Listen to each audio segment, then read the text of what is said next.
Mislim da sam u nekim momentima jako emotivan za mene, tamburaši, društvo za stolom, to je najveći vrhunac provoda. Znači, može biti koncert, išao sam i na koncert, išao sam i u diskoteki, išao sam i u klubove, i u strani, i domaći, i rock, i ovo, i su mene najveći vrhunac provoda su tamburaši, vjerojatno zato što sam odrastao, vjerojatno dakle sam došao. Mislim, ja sam s mojom mamom zato išao sa 10 godinu, ako to sad možda zvuči loše.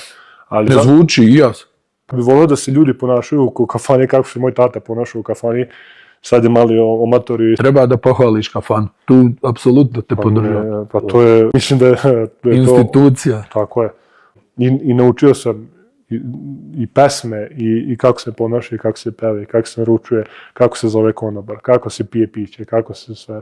Kako se, ako se razbiješ čašu? Pri tom moj tata nikad nije razbio čašu. Nisam ga vidio da je razbio čašu. Jesi ti ikad razbio čašu? Jesam.